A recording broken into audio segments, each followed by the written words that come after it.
Good day, traders, and welcome back to another weekly dose of market insights with me, Zain Vawda, your analyst here at OPT.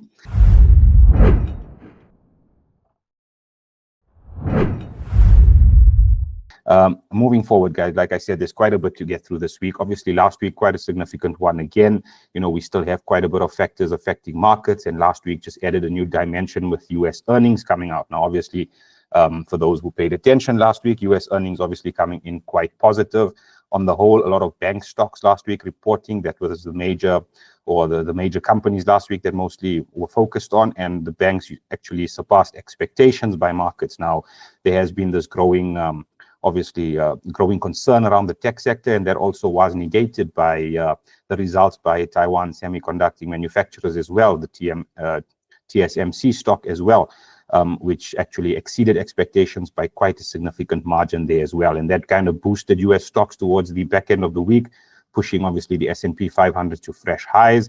The NASDAQ obviously continues to lag slightly below the S&P, and I think this is, guys, to do with a little bit of concern around valuations, particularly around tech stocks, which we might see continuing into earnings season, probably into the last week of the month. I think when we do have the Magnificent Seven reporting, I think when we get their data out or we get their earnings for Q3, that might, appease market participants a bit more and provide a bit more surety maybe moving forward in terms of what to expect from companies going forward. So I think for now it's something we could see with the NASDAQ, a little bit of a lag there that could continue. We are seeing a slight pullback today. Now, obviously, guys, yesterday after the weekend, Asian markets open, and quite a bit happened in Asian markets overnight. Obviously, gold continues to rise. We saw fresh highs again today, gold reaching the high 2730s now in the European session. But overnight, guys, I think the biggest draw or the biggest event last night was obviously Chinese banks cutting their lending rates. So we saw the country's banks lowered their benchmark lending rates, adding to optimism, obviously, over that recent stimulus measures. Now, we still haven't heard exact plans around the stimulus measures, something which markets had hoped for last week when we did have an address from the National Reform Commission out of China. However, that didn't materialize, and so we did get these cuts, obviously, overnight. Now, what we did see was shares rising, obviously, South Korea, Taiwan, and Australia, but we did see shares drop slightly in Hong Kong overnight. US markets weren't really phased by it overnight. We did see a slight drop-off this morning in the S&P 500 and the NASDAQ. Now, that also could be down partially to profit-taking as well, guys. Obviously, the S&P hitting fresh highs overnight as well, slightly higher, or open slightly higher, if I may say so, from where we closed on Friday. And, we could see some profit-taking, and that could explain the slight dip we are seeing here heading into the US Open today.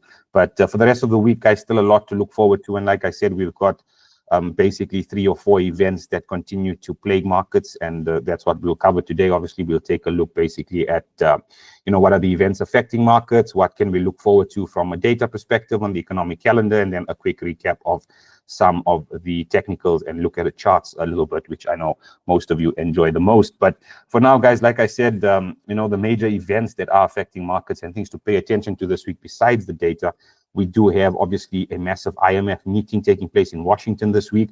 So we could get quite a bit of speeches from central bank governors this week. I know we do have, as we'll see on the calendar shortly, we do have Christine Lagarde speaking tomorrow.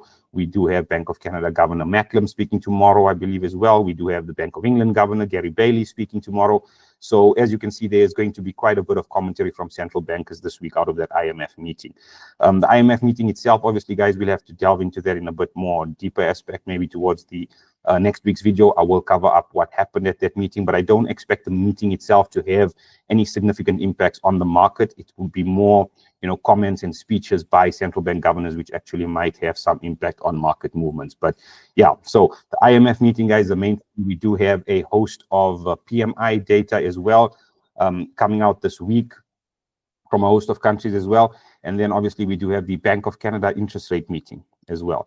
Now, the 2 main factors that continue to plague markets, obviously, guys, is that, ongoing concerns around China and the US economic health that continues to drive markets at least quite a bit, especially on the US side and Chinese side as well. We saw a little bit of that last week following that lack of clarity around stimulus from China. We did see a bit of a drop-off in things like oil prices as well, around demand concerns and so on.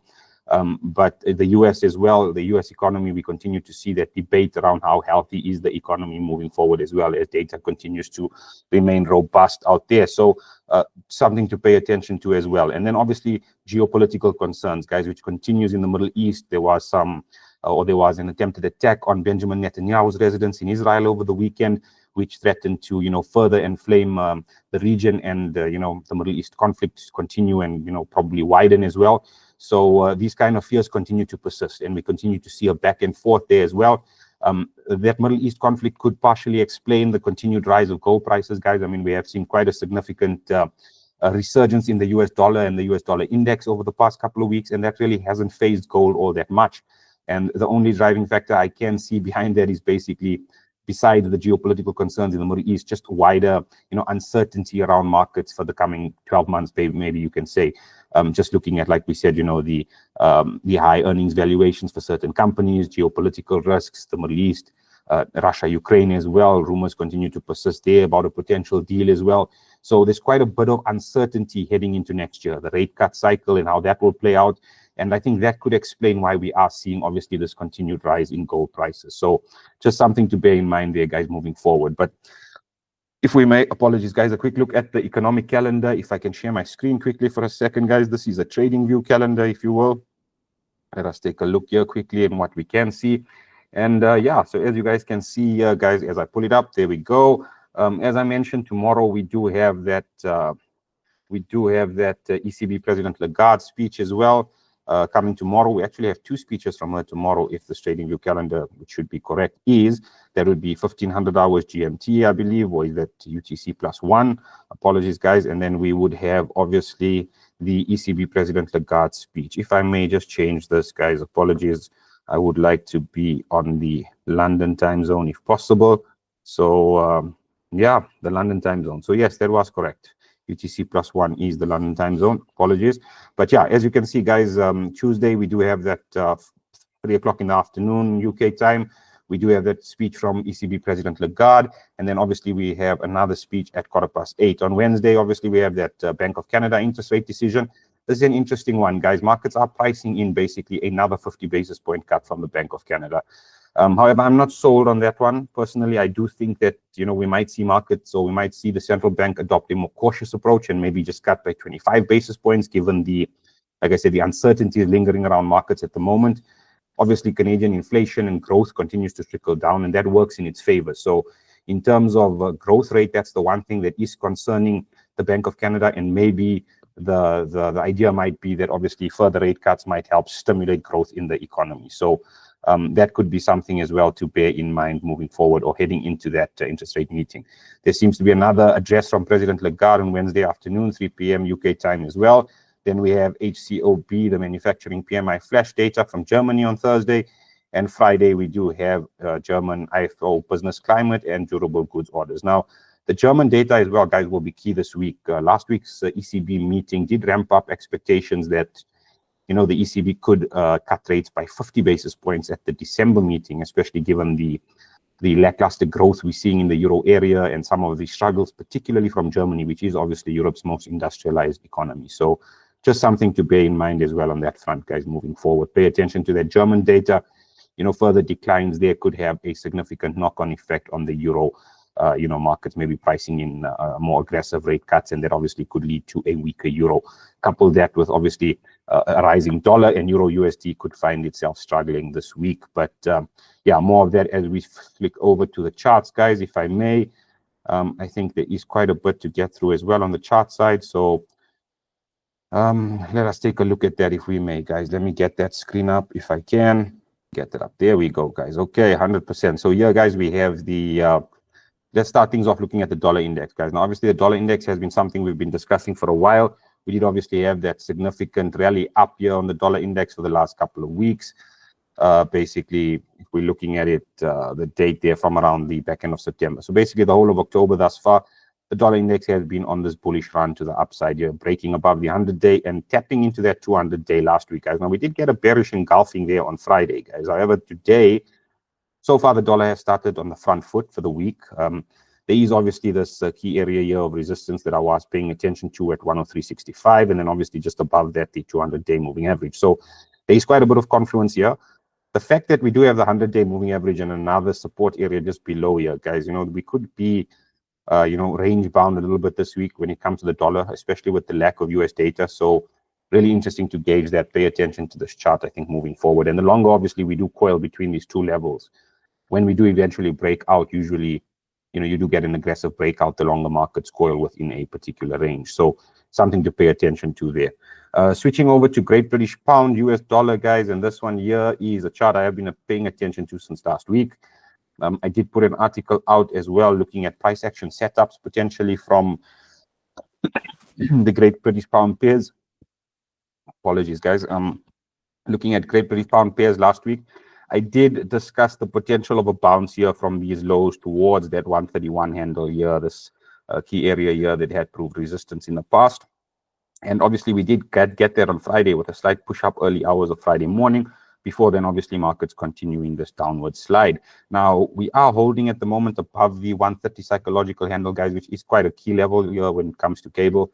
A push higher from here, obviously, back into the zone here. Would need to clear the zone as well. A break and candle close above the zone here might open up further upside potentially into this areas around 131.50 and the 200-day moving average around 131.70. If we do continue downwards, guys, there is further, areas of interest down here at 129.40. And then looking at the daily quickly, this was something I've been looking at for a while, guys. There is the long-term ascending trend line. So if I can just adjust that, there we go. So if you can see from down here, the lows, guys, we have this long-term ascending trend line that remains in play on a daily. So do not rule out a potential pullback and tap of that trend line, potential third tap before we actually do continue higher if there is going to be a move to the upside. So might be something to bear in mind here when looking at this. Euro pound, guys, another one that caught my fancy last week. Like I mentioned, I wrote the pound pairs last week, more from a price action perspective. And if we look at this one, bottoming out here, taking out the previous year-to-date low. So if I can adjust that, this would be the new year-to-date low at about 82.95. So just below that 8300 level. Now, there was this descending trend line, guys, that we did break above, but since then you can see we've been struggling to push away from this. So, if there is going to be any move higher here, we first do need to take out this key area here around 83.40. Candle close above there on the daily could open up, obviously, around towards the 0.8400 level here at the top, which was obviously resistance in the past. And obviously, we do have the 50 and the 100-day MA, I believe it is, providing some resistance to the upside here, just above that key level of 8400. So quite a bit of confluences here to the downside.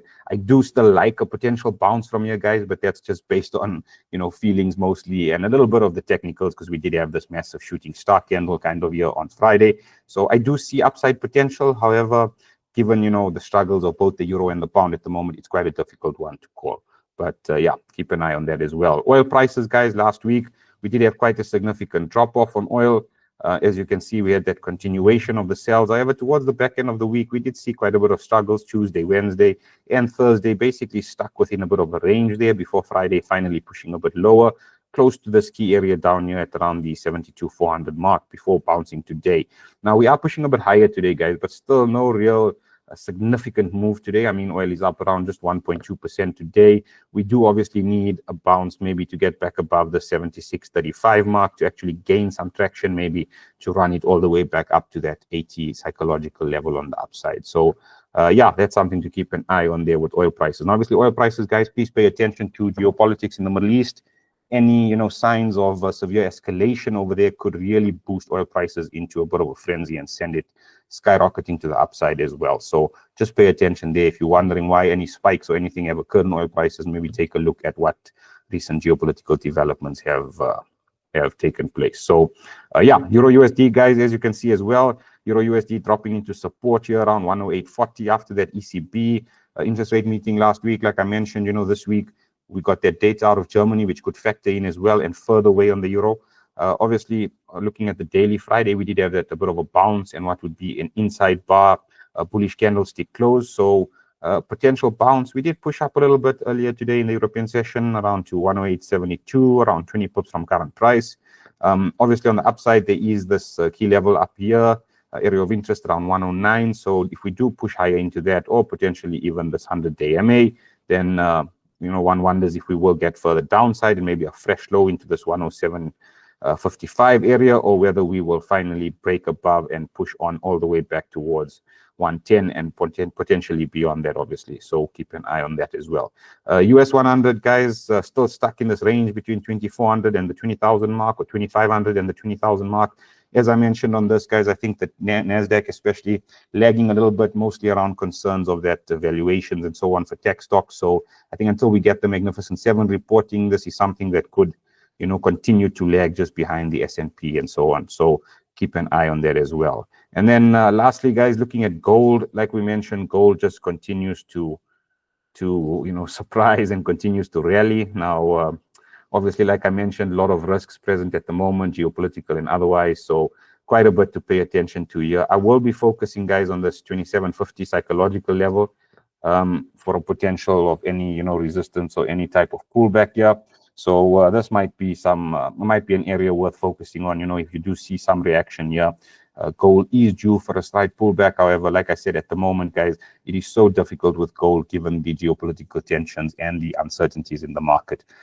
Obviously, you can see the RSI on the 4-hour as well, quite extended here in overbought territory around 83.20. So if we are going to see some form of pullback, you know, yeah, keep an eye on that this week. I will be looking at that 2750 and then potentially the 2725 mark around there as well for a potential support bounce, or what could be a potential support bounce or support breakthrough here if we do come back to retest this 2724 mark. So keep an eye on that, guys. Like I said, look, it's quite a busy week ahead. US earnings, we have a bunch of earnings coming out this week. Just a quick one here, if I may. Taking a look at the earnings calendar, and you can see, guys, we have a lot of stuff coming out this week. So there is some earnings coming out today as well, later in the day, and it just continues for the rest of the week. So quite a lot of big names. However, like I mentioned, the Magnificent Seven, most of them will be reporting in, you know, this week and a little bit of next week as well. So keep an eye on that, guys. That might give a lot of indications into what we get next on the NASDAQ 100 and the S&P 500. But for now, stay safe, traders. Out to get you guys next week for another weekly dose of market insights. Have a good one and be safe.